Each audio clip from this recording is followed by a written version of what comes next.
అనేకమైనటువంటి అక్కరలు మన ఒత్తిళ్లకు కారణమగుచున్నవి, ఆకస్మిక మరణములకు కారణమగుచున్నవి. ఎలాగూ అనే ప్రశ్న, ఇబ్బంది తీరునా అనేటువంటి ప్రశ్న, ఈ ఇబ్బందుల్లో నుండి నేను బయటపడగలనా అనేటువంటి ప్రశ్న అనేక మందిని వేధిస్తూ ఏండ్లు తరబడి ప్రశ్నగానే మిగిలిపోతూ ఉన్నది. కానీ దానికి జవాబు బైబిలులో ఉన్నది, దేవుని దగ్గర ఉన్నది, యేసు ప్రభు దగ్గర ఉన్నది. అది దేవుని సేవకులముగా, యేసుక్రీస్తు ప్రభు యొక్క విశ్వాసులముగా లోకమునకు మేము తెలియచేసేటటి మాట.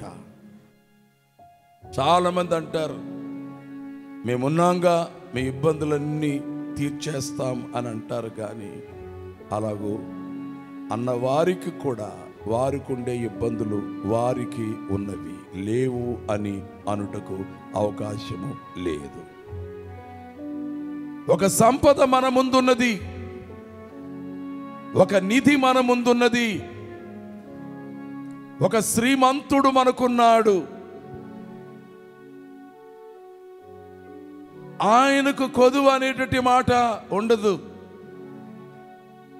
ఆయన దగ్గర కలిమి ఉన్నదని, సంపద ఉన్నదని, బలము ఉన్నదని, సౌందర్యము ఉన్నదని కీర్తనల గ్రంథములో ఆయన సన్నిధి ఎలాంటిదో తెలియచేయబడిన మాటలను మనం చూస్తూ ఉన్నాం. అన్నీ ఆయనవే.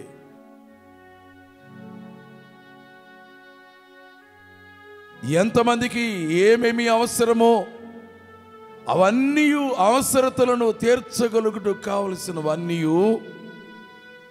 ఆయన యందున్నవి. పౌలు గారి మాటల్లో బుద్ధి, జ్ఞానము, సర్వ సంపదలు ఆయన యందు గుప్తములై ఉన్నవి, అనగా దాచబడి ఉన్నవి, భద్రముగా ఉన్నవి. మనము అడుగుట అనేది మానవులను అడుగుటకు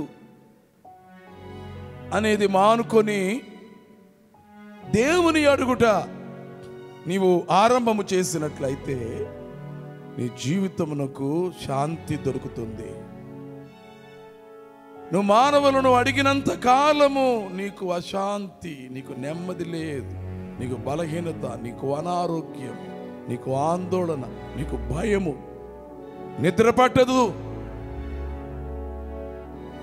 ఎక్కడా ప్రశాంతముగా నీవు గడపలేవు. నీ ఇంట్లో గడపలేవు, బయట గడపలేవు, ఊరెళ్ళినా గడపలేవు, దేశాలు దాటి వెళ్ళినా గడపలేవు. ఆశ్రయదుర్గం ఉన్నది మనకు, అది మరిచిపోయి ఒక చెట్టు ఉంది, దాని నీడ ఉంది, దాన్ని విడిచిపెట్టి ఎండలో నీవు నడుచుకుంటూ నాకు నీడ లేదే, నాకు చల్లదనము లేదే అని అనడం అనేది ఎంతటి అజ్ఞానమో. అలా చేయడం వలన అది వ్యర్థ ప్రయాసమో. జ్ఞానము కలిగినటువంటి ప్రతి వారు ఎరిగిన వారై ఉండి నీడ యొద్దకు చేరుకుంటారు. ఎంత వ్యత్యాసం ఉన్నది! ఏ నీడ లేనటువంటి ఎండలో ఉన్న పరిస్థితికి ఓ నీడకు చేరితే, ఓ పంచకు చేరితే, ఓ చెట్టు క్రింద నీవు నిలవబడినట్లయితే దాని చల్లదనము, దాన్ని చూస్తూ నీవు పొందేటట్టి అనుభూతులు మనసు ఎంతో హాయిగా ఉంటుంది. గనుక దేవునిని అడుగుటకు చిన్నదానికైనా పెద్దదానికైనా, చిన్ని అవసరతకైనా పెద్ద అవసరతకైనా దేవునిని అడుగుటకు మనము తీర్మానం చేసుకొని ఆ ప్రకారమే చేయగలిగినట్లయితే ఇక మనము ఎవరి వైపు మన చేతిని చాచనక్కరలేదు.